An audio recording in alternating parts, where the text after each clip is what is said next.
जो पुरुषोत्तम श्री राम की जो श्री रामचरितमानस में आगे है कि लक्ष्मण देख उमा कृत वेशा, चकित भय ब्रह्म हृदय विशेषा, कही न सकत कुछ अति गंभीरा, प्रभु प्रभाव जानत मति धीरा। सती जी के बनावटी वेश को देखकर लक्ष्मण जी चकित हो गए और उनके हृदय में बड़ा भ्रम हो गया। वे बहुत गंभीर हो गए, कुछ कह नहीं सके। धर्म धीर बुद्धि लक्ष्मण प्रभु श्री रघुनाथ जी के प्रभाव को जानते थे। सब कुछ देखने वाले और सबके हृदय की जानने वाले देवताओं के स्वामी श्री रामचंद्र जी सती के कपट को जान गए। जिनके स्मरण मात्र से अज्ञान का नाश हो जाता है, वही सर्वज्ञ भगवान श्री रामचंद्र जी है। स्त्री स्वभाव का असर तो देखो कि वहाँ उन सर्वज्ञ भगवान के सामने भी सती जी छिपाव करना चाहती है।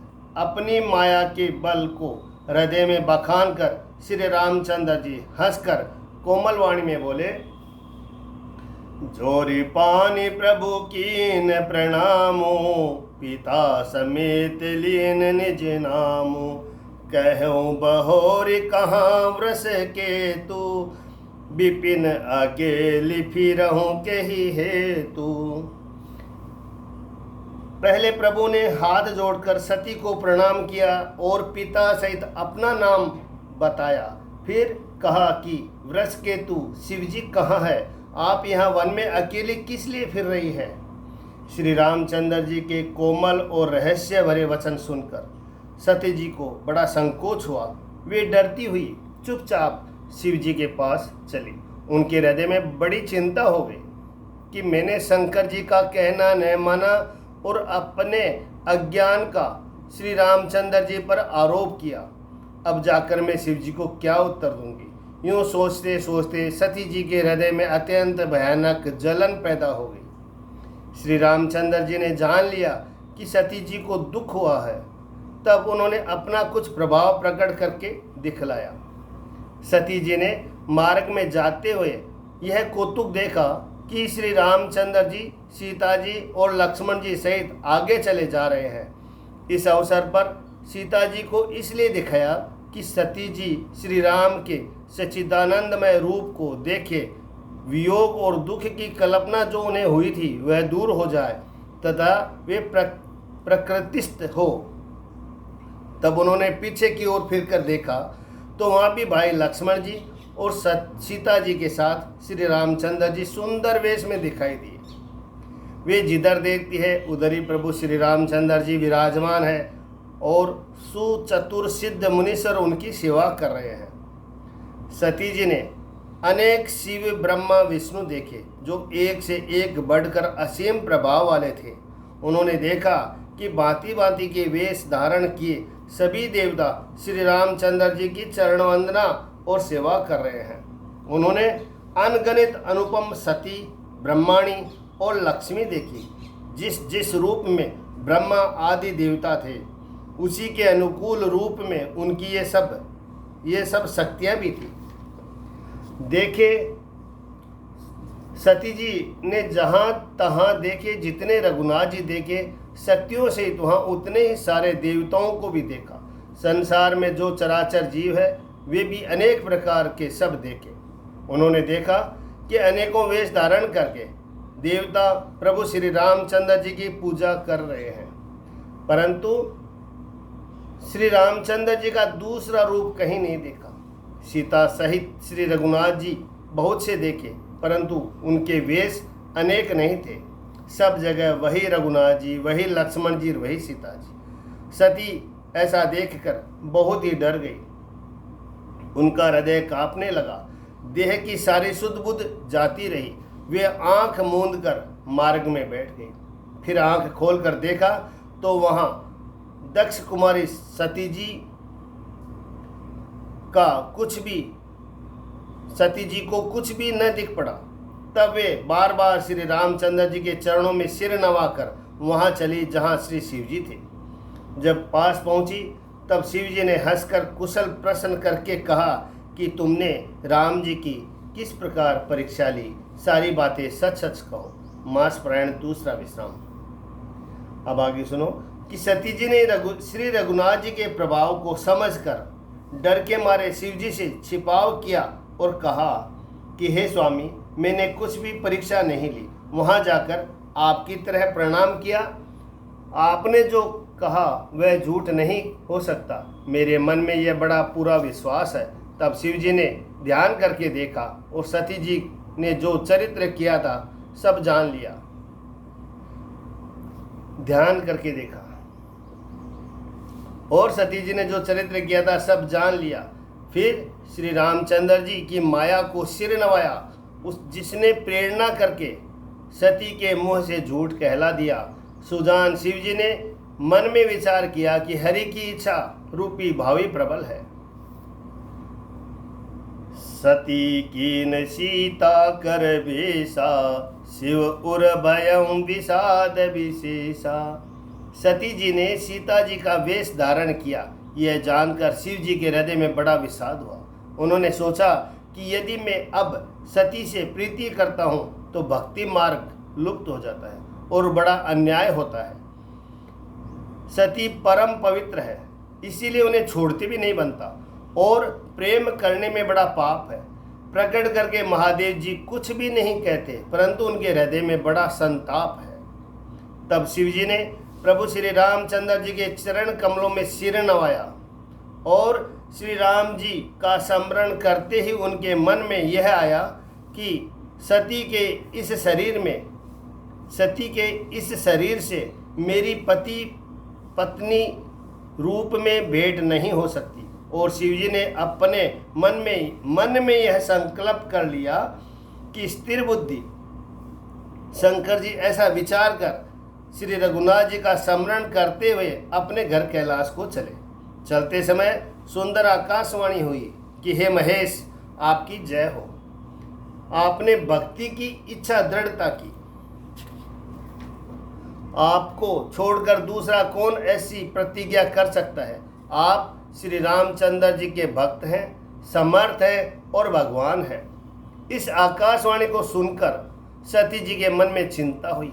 उन्होंने सकुचाते हुए शिव जी से पूछा, हे कृपालु, कहिए आपने कौन सी प्रतिज्ञा की है। हे प्रभु, आप सत्य के धाम और दीन दयालु है। यद्यपि सती जी ने बहुत प्रकार से पूछा, परंतु त्रिपुरारी शिव जी ने कुछ न कहा। सती हृदय अनुमान किए, सब जाने हूँ सर्वज्ञ। कीन कपट में शंभूषण, नारी सहज जड़ आज्ञ। 57 नंबर दोहा। सती जी ने हृदय में अनुमान किया कि सर्वज्ञ शिव जी सब जान गए। मैंने शिव जी से कपट किया। स्त्री स्वभाव से ही मूर्ख और बेसमझ होती है।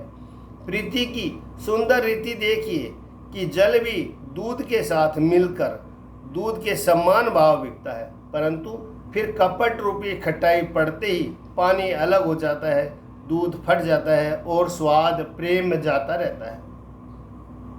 अपनी करने को याद करके सती जी के हृदय में इतना सोच है और इतना अपार चिंता है कि जिसका वर्णन नहीं किया जा सकता।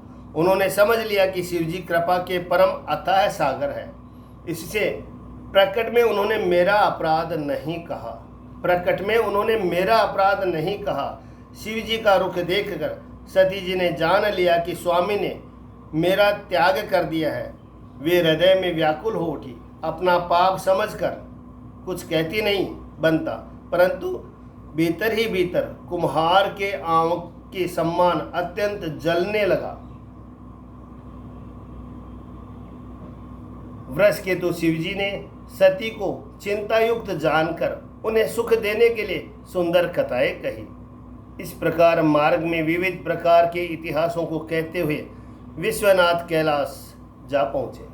फिर वहाँ शिव जी अपनी प्रतिज्ञा को याद करके बढ़ के पेड़ के नीचे पदासन लगाकर बैठ गए। शिव जी ने अपना स्वाभाविक रूप संभाला। उनकी अखंड और अपार समाधि लग गई। तब सती जी कैलाश पर रहने लगी। उनके मन में बड़ा दुख था। इस रहस्य को कोई कुछ भी नहीं जानता था। उनका एक एक दिन युग के समान बीत रहा था। सती जी के हृदय में नित्य नया और भारी सोच हो रहा था कि मैं इस दुख समुद्र के पार कब जाऊंगी। मैंने जो श्री रघुनाथ जी का अपमान किया और फिर पति के वचनों को झूठा जाना, उसका फल विधाता ने मुझको दिया।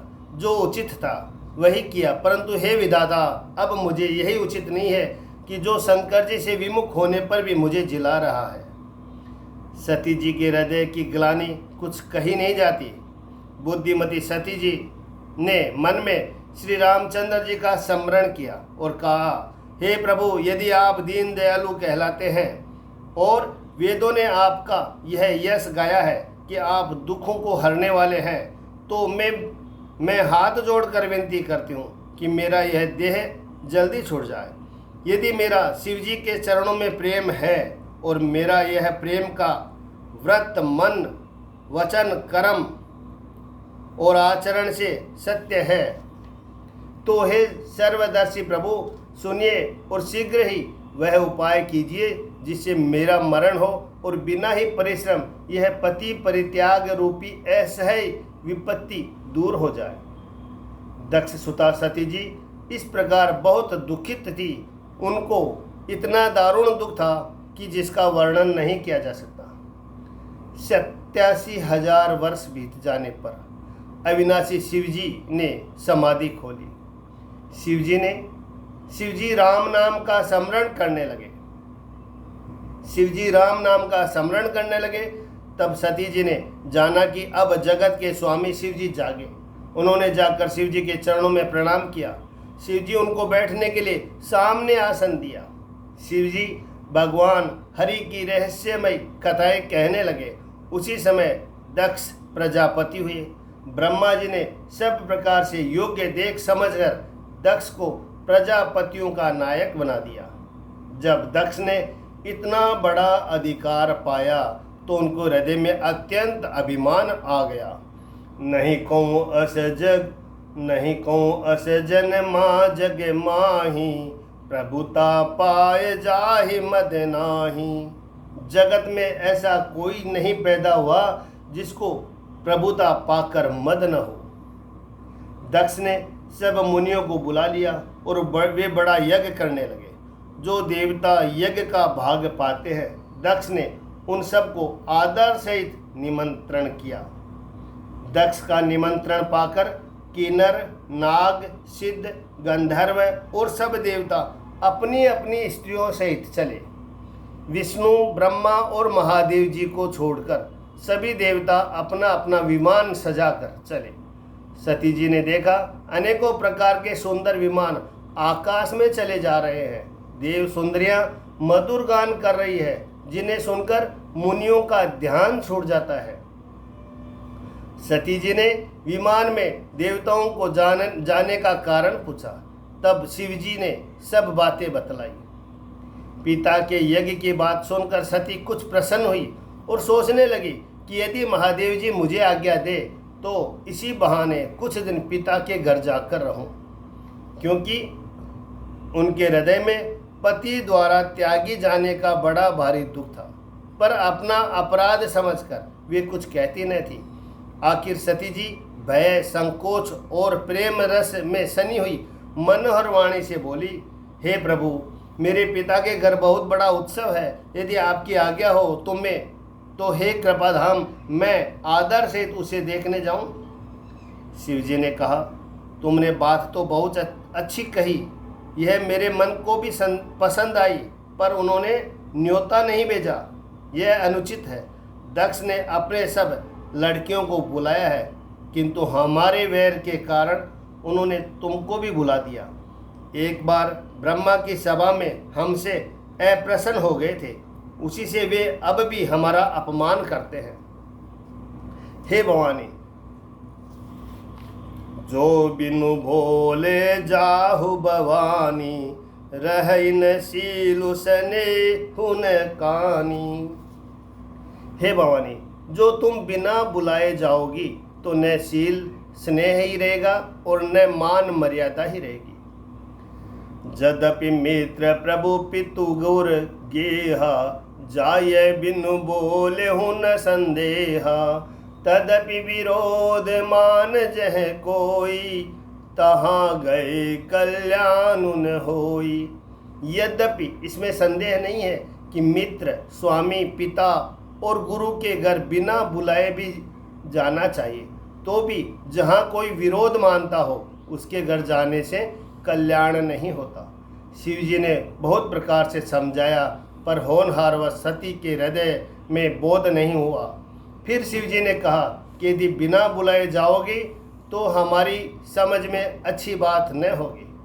शिव जी ने बहुत प्रकार से कहकर देख लिया, किंतु जब सती किसी प्रकार भी नहीं रुकी, तब त्रिपुरारी महादेव जी ने अपने मुख्य गणों को साथ देकर उनको विदा कर दिया। जय श्री राम।